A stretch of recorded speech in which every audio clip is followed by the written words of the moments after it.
Magandang araw ng Miyerkules po mga bayang karerista. Magbibigay na po tayo ng tip at impormasyon para sa araw na to, August 6, 2025. Tara!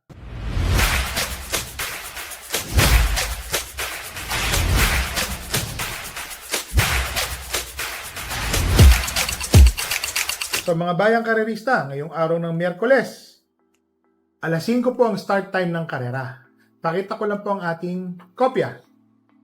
Yan o. Yan. Kung mapapansin nyo po, maganda po ang lineup. Ang race 1 po, 3-year-old maiden race, non-placer. Mga di po natimbang nung huling tatlong takbo po nila. Entry number 4, West Tower. Tingin ko ho, lamang na po yan. Sabihin na po natin, gawin na natin siyang one for the day, West Tower. Pag-aari po ni Boss June Sibilia. Tingin ko ho, mababa po sa laban. Kung mapapansin nyo, may mga takbo po itong kumakana sa unahan. Sa mga imported, mga bayang karerista, nandoon si West Tower. Pagdating nga lang ng rekta, napapang-4, pan-5, kung mapapansin nyo, nandoon na po siya. Tingin ko ho ngayon, lamang na po si West Tower. So dito po sa race number 1, 1,400 meters. Entry number 4, West Tower, 1 for the day.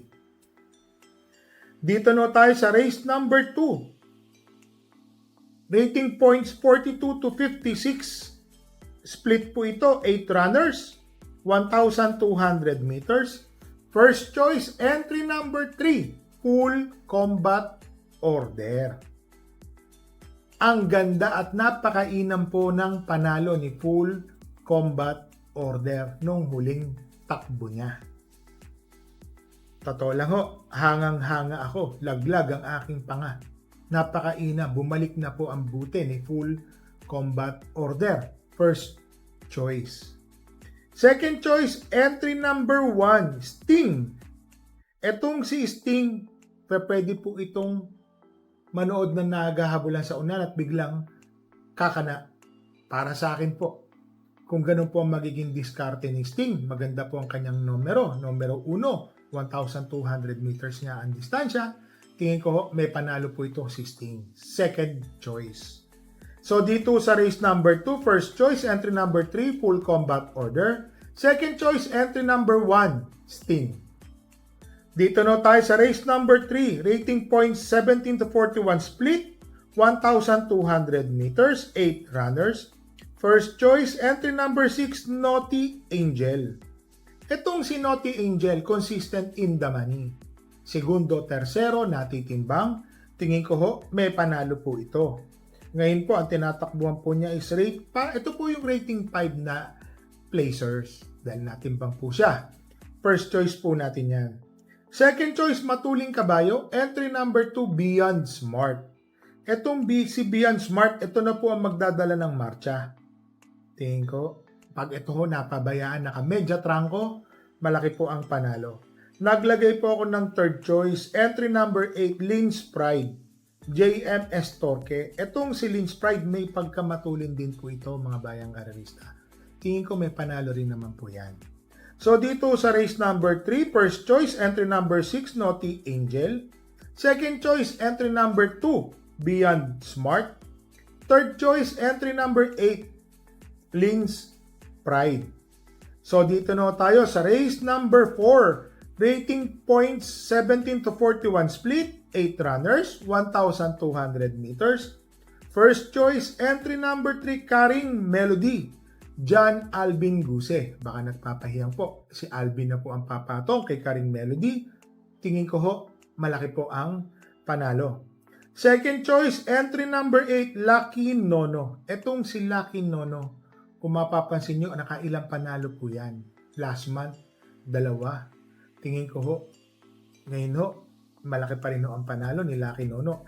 Lahat ng panalo niyan is hugando. Third choice, entry number 1, Isla Puting Bato, 57 kilograms. Pero hindi naman nagkakalayo yung mga timbang nila. Lalo na si Isla Puting Bato, kung pagmamasdan po natin. Pag ito ho, tinawag Romemate, tuloy-tuloy po ito. Maganda rin po, kaya lang naiiwan yung numero hindi na po siya iikot pa, magtsatsaga, tingin ko malaki po ang panalo. Naglagay po ako ng tuldok. Entry number 2 o yung tinatawag natin na fourth choice, Regal. Ito na po yung test kay Regal. Tingin ko ho, tsamba. Sana ho, manalo ulit si Regal. Para doon ho natin masasabi kung may buti pa talaga si Kabayo. Kasi nakita natin, nanalo naman po ito nung nakaraan. Talagang nataon na kahit ako ho, napanganga. Ba, ganito pala kainam pala to. May inam, may buti pa.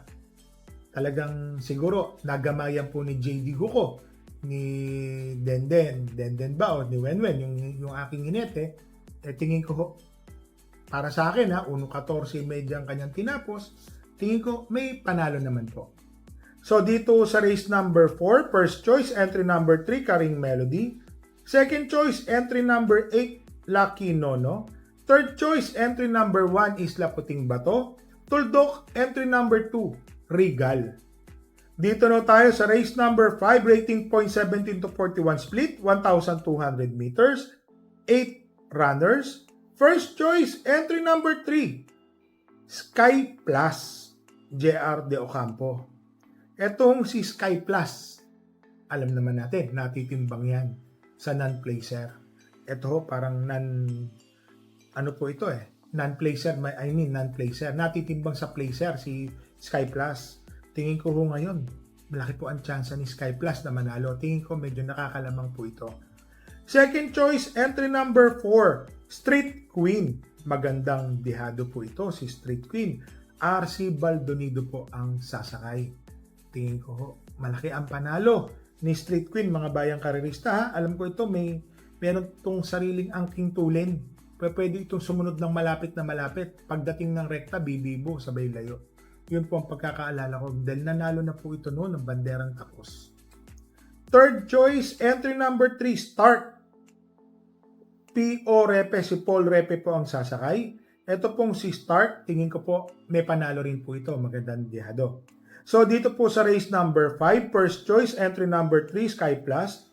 Second choice, entry number 4, Street Queen.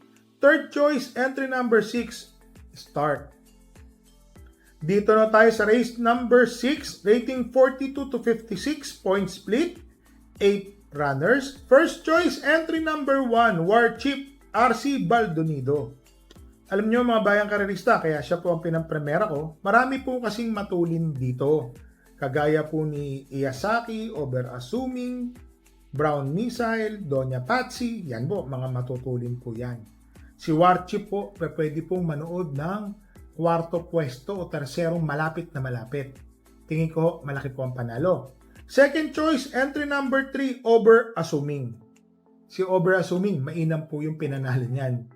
Kung mapapansin nyo, parang malayo pong nanalo to, parang 4 o 5 katawan.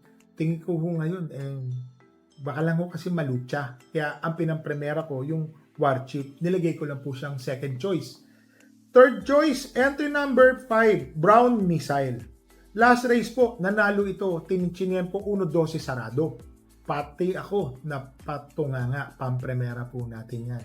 Yun po yung araw na nanalo po si Regal. Sa tingin ko ho, may panalo rin po ito si Brown Missile. Baka yung pagkakapanalo niya na yun, mag-aumento tuloy-tuloy. So dito sa race number 6, first choice, entry number 1, War Chief. Second choice, entry number 3, Over-Assuming. Third choice, entry number 5, Brown Missile. So dito na tayo sa race number 7, rating 17 to 41 points, split, 8 runners. First choice, entry number 3, Arrogante, 57 kilograms. Ito pong si Arrogante, malaking kabayo. Tingin ko ho, malaki po ang panalo. Lalo na kung mapapansin nyo, may mga takbo po ito nakipagkanaan sa unahan. Siya pa rin po yung dumarating na either segundo, tersero. Second choice, entry number 2, Grand Majesty. Itong si Grand Majesty, lumundag lang po na maganda to. Mapapalaban sila dito. Medyo minsan hindi maganda tumalon. Medyo nagpapaiwan, pero tingin ko ngayon, malaki rin po ang panalo. Third choice, entry number 6, Ginebra. Isa po ito sa magdadala ng marcha, si Ginebra, mga bayang karerista ha. matuling kabayo, Boji Henson, 57 kilograms. Galing din po ito sa Panalo. Kaya puro 57 po sila. Tingin ko po si Ginebra, mga bayang karerista, para sa akin po, malaki po ang Panalo. Naglagay po ako ng tuldok. Entry number 1, Doña Chichay. Ngayon, medyo gumanda na po ang kanyang chicha or kain, lumalakas. Alam niyo po, isa po yan sa nagiging basihan namin na yung kanyang kondisyon is pataas. Para sa akin po, Doña Chichay, may Panalo, makachamba po sana tayo dito. Magandang dihado po si Doña Chichay sa last race. Sama po natin. Ako po, gaya ng sinasabi ko, either toldok yan, no? Pag alam ko may Panalo, may chamba, labas lang ho ng labas. So dito po sa race number 7, first choice, entry number 3, Arrogante. Second choice, entry number 2, Grand Majesty. Third choice, entry number 6, Ginebra. Tuldok, entry number 1, Doña Chichay. So, i-recap lang po natin mga bayang karerista ha. Ngayon pong araw ng Miyerkules, meron po tayong 2 kabayong magsisitakbo. Race number 4, entry number 2, Regal. Tingin ko, may tsamba naman po yan. Baka mag-umento pa ho yan ng 1 segundo o magawa po niya yung 1.14 medya na ginawa niya, mapapalaban po sila dyan. At ito naman pong race number 7, entry number 1, Doña Chichay. Sana ho, bumalik na yung inam niya. Yun lang po masasabi ko, labas naman po yan. So, ito po. Shoutout lang po muna tayo ha. Shoutout lang po natin si Speedform, Paulino Camacho, Jomar Martin, Engineer Lan Vitan, George Pumera, Bido Resurrection. Shoutout din po kay Boss Art Aquino, Bismarck Salvador Senoran, Herminal Family from Jason Herminal, Paulo Bernardo, shoutout po, at kay Mr. Lorenzo Jeronimo. So, ako po mga bayang karerista, gaya po ng sinasabi ko sa inyo, dito maririnig niyo po sa akin kung ang mga kabayo po natin may Panalo or tsamba lang, at least kahit papano makaka-tsamba po tayo. Yun lang naman po. Parati ko po kayo sinasabihan mga bayang karerista ha. Bet small, win big, bet big, lose big. Yun po. Ito pa ho. Tutuloy ko po yung pamimigay ng aking mga alaga. Meron na naman pong nabiting ko na stag. Nakaka-4 na aksidente na pong mga stag. Talagang pagka mga bagong manok at natali, talagang natutuluyan. Napupulupot, ganun ganito, ganun ganyan. Nagbitaw po kami. Yun pong spar, pinakita ko sa inyo. Isa po dun is na disgrasya. Isa lumambitin, nagka-problema, slight. Pero pag gagawin niya naman pong pang-breeding, maganda naman pang gawin pang-breeding. Ang ano po nun is AEJ na talisay at super brown red po yung nanay at isang black McRae na nanay. Yung po yung mga nanay po nun, mga bayang karerista. So, yan po. Tutuloy po natin yan. Sa lalong madaling panahon, baka mamaya mahubos po at mamatay lang, maaksidente. So mga bayang karerista, dala po tayo ng payong at tubig na mainom. Biglang nag-ulan po ngayong araw na to. So happy racing and stay safe po po nila.